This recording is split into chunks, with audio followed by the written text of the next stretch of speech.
500 থেকে। এগুলো কিন্তু সবকটাই 20 থেকে 2-3 মিনিটের ওয়াকিং ডিস্টেন্সের মধ্যে। দেখো এখানে নৌকা ডুবে গেছিল, সেগুলোকেও সংরক্ষিত করে রাখা হয়েছে। এখানে একটার মধ্যে দুজনের করা রয়েছে। তোমরা নর্মাল চিকেনই ট্রাই করো, সে মানে নানান ধরনের অশান্তি পুড়িয়ে লাস্টে বাসে উঠলাম। তোমরা এইসব স্ক্যামের থেকে বেঁচে থাকো, ঠিক আছে? Uncomfortable journey.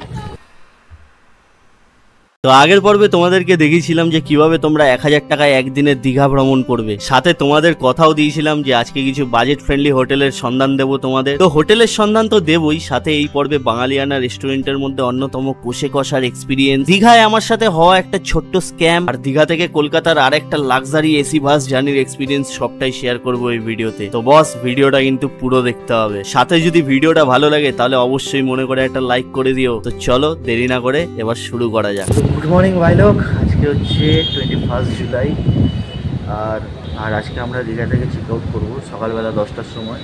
আর এখন বাজে সকাল 6:15। আমরা এখান থেকে যাবো হচ্ছে উদয়পুর বিচ।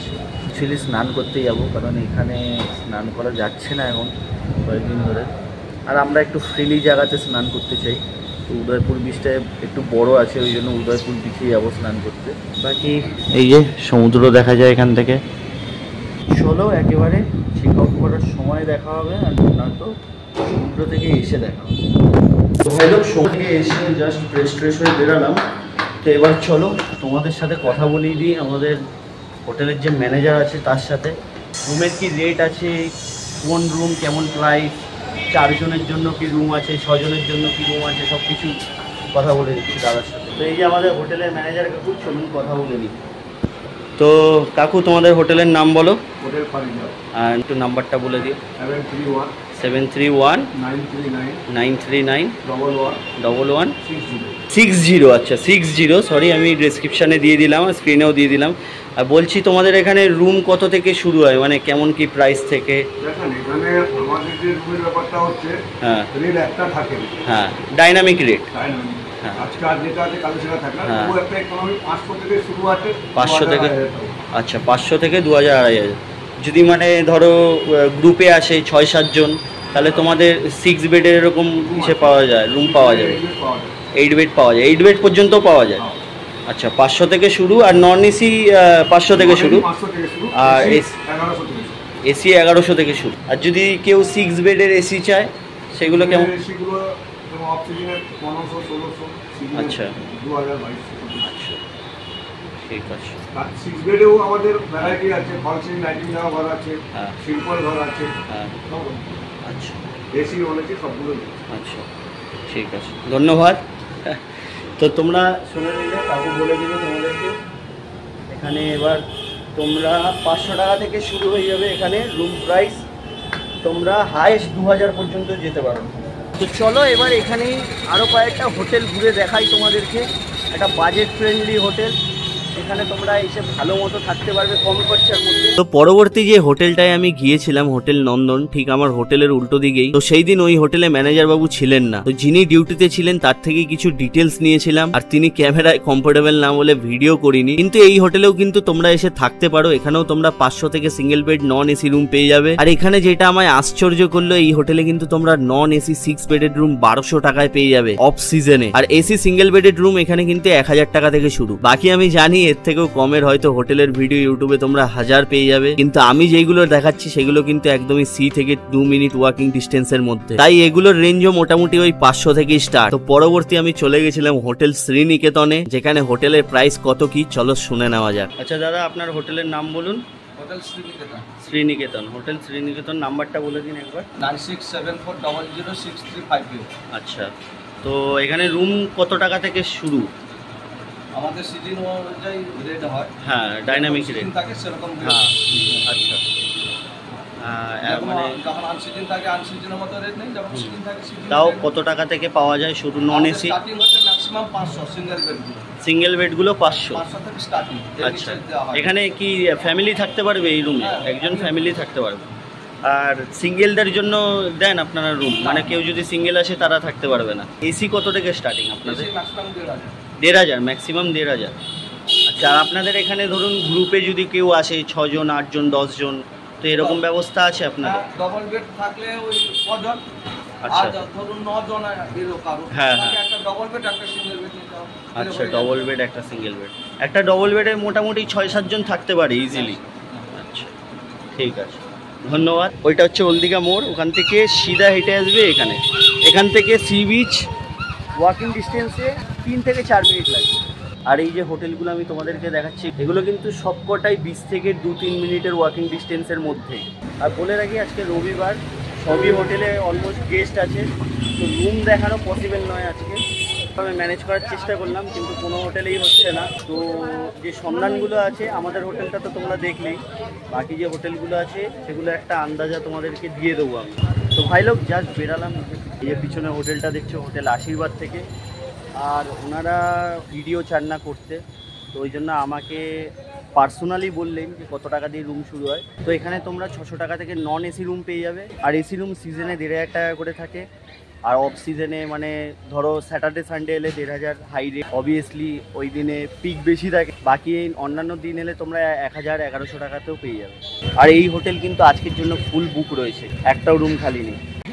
আর এইটাও ওই যে হোটেলটা দেখালাম তোমাদেরকে, সবুজ কালারের, শ্রীনিকেতন, ওই রুটেই এই হোটেল, হোটেল আশীর্বাদ। তো এই যে 3টে হোটেলের সন্ধান নিলাম। তোমরা যদি শনি রবি করে আসো তাহলে আগে থেকেই বুক করে আসো। আমি তো বলবো যে স্ক্রিনে যে নাম্বারটা দিয়ে দিলাম ওখানে কল করে নিও। আর যদি এমনি সোম থেকে শুক্রের মধ্যে আসো তাহলে বলবো বুক করার কোনো দরকার নেই, এখানে এসেই হোটেল পেয়ে যাবে তোমরা। তো এই 3টে হোটেলে যদি তোমরা আসো অবশ্যই আমাকে কমেন্ট সেকশনে জানিও। বাকি এছাড়া অনেকগুলো হোটেলে আমি ভিজিট করেছিলাম, কিছুতে তো ম্যানেজার নেই, কেউ ভিডিও করতে চান না। বেশিরভাগ আজকে এত পর্যটক দীঘাতে, ওই চাপে আরও অনেকে সময়ই দিতে পারছেন না। তো আমরা জাস্ট চেক আউট করে বেরালাম। এবার এখান থেকে কিছু কেনাকাটি আছে সেগুলো করব, করে দেখা যাক কোথায় যাওয়া যায়। তো বন্ধুরা, আমাদের কেনাকাটা তো কমপ্লিট। ও আচ্ছা, কমপ্লিট হয়নি। আর এটা হচ্ছে মানে শপ টাইপের, এখানে প্রচুর দোকান আছে, তোমরা কেনাকাটা করতে পারো। কালকে রাতেও তোমাদেরকে দেখিয়েছি। আর এখান থেকে আমরা এখন যাব মেরিন অ্যাকোয়ারিয়ামে, যেটা নিউ দীঘার পাশেই, মানে তোমরা এখান থেকে হেঁটেই যেতে পারো। ওল্ড দীঘা থেকে 2টো স্পট তোমার খুবই কাছে পড়বে, একটাই মেরিন অ্যাকোয়ারিয়াম, বিশ্ব বাংলা পার্ক। ঠিক আছে, এই দুটো ওল্ড দীঘাতে থাকলে এই দুটো আরামে দেখে নিতে পারো। হচ্ছে ওল্ড দীঘা বাস স্ট্যান্ড, তোমরা চাইলে এখান থেকে এসেও টিকিট বুক করিয়ে যেতে পারো তোমাদের গন্তব্যে। সাইডেই সমুদ্র। দেখো এখানে নৌকা ডুবে গেছিল, সেটাকে রেস্কিউ করে আনা হয়েছে। কি অবস্থা নৌকাটার, ভেঙে চুরে। আর আমরা এখন আছি হচ্ছে দীঘার ঝাউ বাগান, মেবি এটাকে ঝাউ বাগানই বলে, কারণ আমি যখন লাস্ট এসেছিলাম অনেক বছর আগে, তখন এখানে, আর এখন এই জায়গাটা পুরোই চেঞ্জ হয়ে গেছে। অনেক বছর পরে এই জায়গাটায় এলাম। আর ঠিক দীঘার ঝাউবনের উল্টো দিকেই হচ্ছে অ্যাকোরিয়াম, মেরিন অ্যাকোরিয়াম। তো চলো ওখানেই যাচ্ছি, ওখানে গিয়ে ডাইরেক্টলি কথা হচ্ছে। চলে এলাম মেরিন অ্যাকোরিয়ামের সামনে।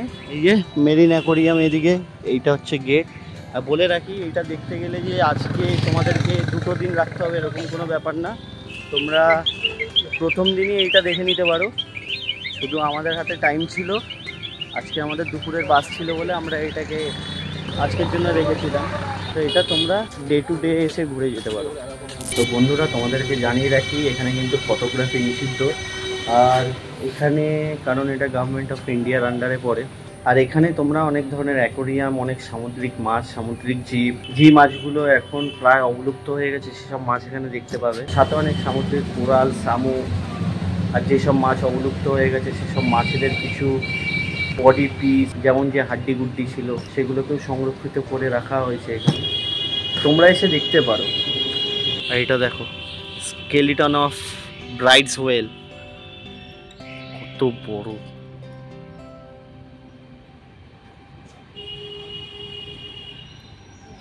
তো এবার একটু লাঞ্চ করতে হবে, ওই জন্য চলে এলাম জাহাজবাড়ির কোষে কষাতে।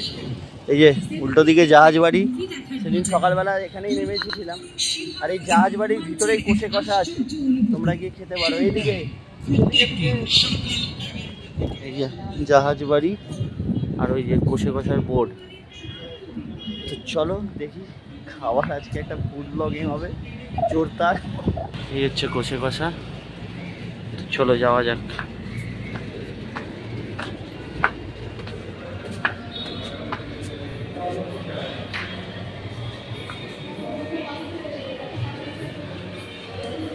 ও নাইস, অ্যাম্বিয়েন্সটা তো খুব ভালো। কোথায় বসবি? ওদিকটা ছিল।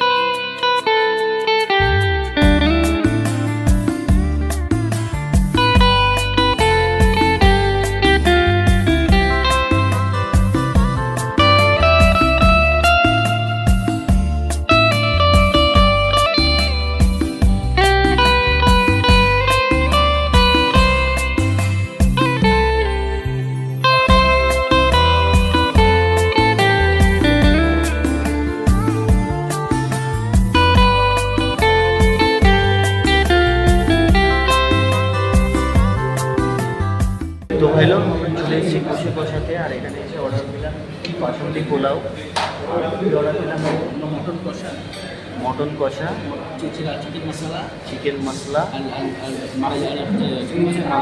চিংড়ি মাছের মালাইকারি, বাগাদা চিংড়ি। তো প্রাইস খুব একটা বেশি না, আবার খুব একটা কমও না, ঠিক আছে। যদি তোমরা একটা ভালো ডাইনিং এক্সপিরিয়েন্স করতে চাও তাহলে আসতে পারো জাহাজবাড়ি কুশি কষা।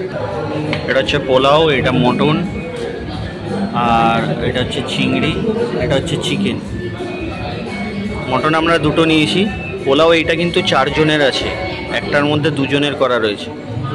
আর এইটা কি দিয়েছে? এটা চাটনি, এটা চাটনি। তো বন্ধুরা বেরালাম কুশি কষা থেকে। খাবার দাবারের কোয়ালিটি খুবই ভালো ছিল, কিন্তু ঠান্ডা, সব কিছু ঠান্ডা। মানে মটনটা গরম ছিল, কিন্তু যে মানে রাইসটা একদমই ঠান্ডা ছিল। বাকি খাবারের যে টেস্ট অসাধারণ ছিল।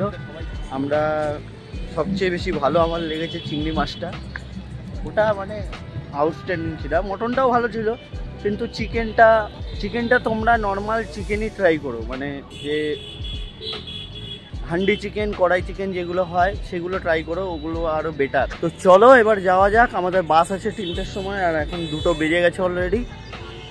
এখন এখন আছি নিউ দীঘা, এখান থেকে সিধা যাবো ওল্ড দীঘা, লাগেজ নেবো, নিয়ে বাসে উঠবো। চলে এলাম ওল্ড দীঘা সি বিচে। আর এই দেখো, এতদিন 2 দিন ধরে তোমাদেরকে যেদিন এসেছিলাম সেদিন কি দেখিয়েছিলাম, এত পর্যন্ত জল এসে গেছে। আর আজকে দেখো জল কোথায়, দূরে। চলো এবারের মতো দীঘা বাই বাই, মানে এই সময়ের মতো, এবারের মতো না, এই সময়ের মতো। আমাদের বাস এসে গেছে অলরেডি, সামনে গিয়ে দেখাচ্ছি। তো ভাই লোক জাস্ট বাসে উঠলাম, এই যে দেখতে পাচ্ছ বাস পুরো ফাঁকা, এখনও মানে প্যাসেঞ্জার বোর্ড হবে। তো বাসে এবারে দৌড়ে কোনোরকমভাবে উঠেছি, যখন উঠেছি জাস্ট বাস ছেড়ে দিয়েছে। অ্যাকচুয়ালি আমরা একটা দোকান থেকে স্প্রাইট কিনেছিলাম দীঘাতে, তো ওই দোকানে আমার ট্রানজ্যাকশানটা কোনোরকমভাবে নট কমপ্লিটেড হয়, কিন্তু মানে ওখানে কোনোরকমভাবে আমার ট্রানজ্যাকশানটা প্রসেসিংয়ে থেকে যায়। তো ওনারা বলে যে যদি টাকাটা চলে আসে তাহলে আমি আবার ফেরত দিয়ে দেবো। এবার টাকাটা কিছুক্ষণ পরে যখন আমি লাগেজ আনতে যাই তখন দেখি টাকাটা কেটে নিয়েছে আমার অ্যাকাউন্ট থেকে। তো ওনার দোকানে গেছি, যাওয়ার পরে ওনাকে বলেছি যে এরকম টাকা ঢুকেছে। বলছে কোথায়? ঢোকেনি। আমার ট্রানজ্যাকশান রিসিপ্ট দেখে বলছে না ওটা তো হতে পারে না, এটা ফেক হচ্ছে। নামে যেখানে নাম লোগো দেখায়, লোগোটাই 0 লেখা, সেই জন্য উনি বলছে যে কোথায়, এখানে তো 0 লেখা। মানে আমি জানি না এরা কি করতে অনলাইন ট্রানজ্যাকশান ইউজ করে, এরা দেখতেই জানে না যে কত টাকা এলো কত টাকা গেল। তারপরে অনেক ঝগড়া ঝাঁটির পরে 3:10 বাস ছাড়ার কথা, 2 মিনিট অলরেডি লেট হয়ে গেছিলাম আমরা। 3:11 বাস ছাড়ে, সে মানে নানান ধরনের অশান্তি পুড়িয়ে লাস্টে বাসে উঠলাম। এখন একটু শান্তি লাগছে। বাস এসে এখন দাঁড়ালো হচ্ছে নিউ দীঘা বাস স্ট্যান্ডে, এখান থেকে প্যাসেঞ্জাররা বোর্ড হবে। চলো এরপরে কোলাঘাটে গিয়ে দেখা হবে সিধা, আর নয়তো কিছু দেখানোর থাকে তাহলে দেখাবো তোমাদের। তোমরা এইসব স্ক্যামের থেকে বেঁচে থেকো, ঠিক আছে? মানে অবশ্যই অনলাইন ট্রানজ্যাকশান প্রসেসিংয়ে থাকলে গিয়ে একবার চেক করিয়ে নিও। বা দেখিয়ে নি, আমি বুঝি না এরা মানুষকে বোকা বানিয়ে কি পায়। ইনফরমেশন দিয়ে রাখি, এই যে সিনজেনের যে বাসটা আছে, এই বাসে যে সিট নাম্বার আছে, মানে ধরো এটা 31-32, এইটারই সিট নাম্বার কিন্তু 31-32, নট দ্যাট কি 31 এটা লেখা আছে বলে এইটা 31, এরকম কিন্তু কিছু না। তো হয়তো অনেকে জানবো, কিন্তু অনেকে মিস্টেকও হতে পারে, সেই জন্য জানিয়ে দিলাম।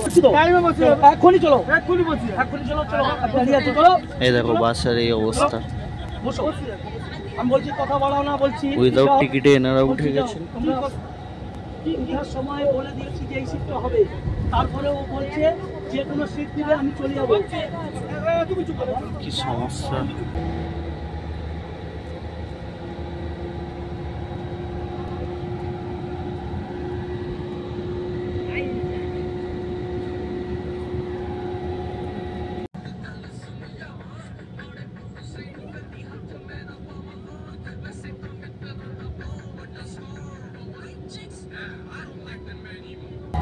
অলমোস্ট কোলাঘাট ঢুকছে।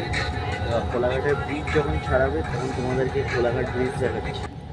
আসছে কোলাঘাট ব্রিজ, এই হলো কোলাঘাট ব্রিজ, আর এটা হলো রূপনারায়ণ নদী।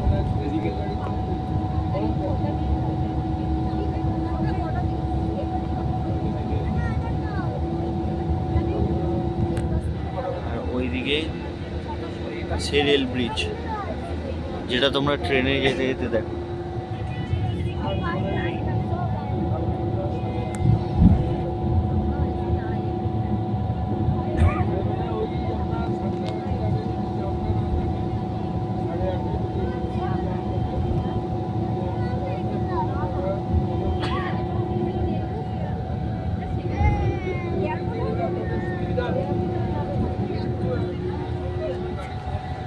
এটাই মিসিং ছিল আমাদের যাওয়ার দিন, সেটা আসার দিনও কমপ্লিট হয়ে গেল। তো ফাইনালি এসে পৌঁছালাম কোলাঘাটে। এখানে 30 মিনিটের স্টপ আছে, যারা খাওয়া দাওয়া করবে, যারা ওয়াশরুম যাবে এখান থেকেই যেতে পারো। বাকি বাসটা বাইরে থেকে দেখতে তো মানে টিপটপ চকচক, কিন্তু অ্যাকচুয়ালি ভিতর থেকে ভালো না, খুব আনকমফোর্টেবল জার্নি। আমি জানি না তোমাদের মধ্যে কজন এই বাসে জার্নি করেছো, কিন্তু সত্যি বলতে এই বাসের সিটটা এতটাই ছোট, সাথে আরেকটা সিটের সাথে আরেকটা সিটের যে ডিস্টেন্স সেটা এতটাই কম যে বসতে খুবই অসুবিধা হয়। তো তোমরা কিন্তু এই বাসে জার্নি করার আগে অবশ্যই এইসব বিষয়গুলো মাথায় রেখো। তো অলমোস্ট চলে এলাম কলকাতাতে। দেখা যাচ্ছে বাইরে কিছু দেখা যাচ্ছে না, বৃষ্টি হচ্ছিল নাকি, কিন্তু দেখছি তো এখানে শুকনো। তো চলো একেবারে ধর্মতলা বাস স্ট্যান্ডে নেমেই দেখা হচ্ছে। তো বন্ধুরা, অবশেষে আমরা পৌঁছে গেলাম আমাদের অন্তিম ডেস্টিনেশনে, আর ভিডিওটা এখানেই শেষ করছি। খুব টায়ার্ড, মানে বাসে 5 ঘন্টা বসে থাকা কন্টিনিউয়াসলি। আবার আমরা স্প্ল্যানেডে নেমে ওখান থেকেও বাস পেয়ে গেছিলাম 78, একদম ডাইরেক্ট। তো স্প্ল্যানেড থেকে ডাইরেক্ট বাস পেয়ে গেছিলাম। তো এখন এখানে এসে নামলাম, শ্রীচন্দন লাইটের সামনে দাঁড়িয়ে রয়েছে। তো ভিডিওটা এখানেই শেষ করলাম। আর হ্যাঁ, আমার কত কি খরচা লেগেছে আমি প্রতিটা পর্বের ডেসক্রিপশানে দিয়ে দেবো। অলরেডি দিয়েছি আগের দুটোতে। আর এই পর্বে ডেসক্রিপশানে এই পর্বে যা খরচ থাকবে, সাথে আমার টোটালি যত খরচ হয়েছে সবটা ডেসক্রিপশান বক্সে দিয়ে দেবো, তোমরা দেখে নিও। বাকি কিছু কোয়ারিজ থাকলে কমেন্ট সেকশানে জানিও। ভিডিওটা ভালো থাকলে লাইক করে দিও। বাকি দুটো পর্ব যদি না দেখে থাকো সেগুলো গিয়ে দেখো। বাকি দেখা হচ্ছে একটা নতুন গল্পের সাথে। বাই।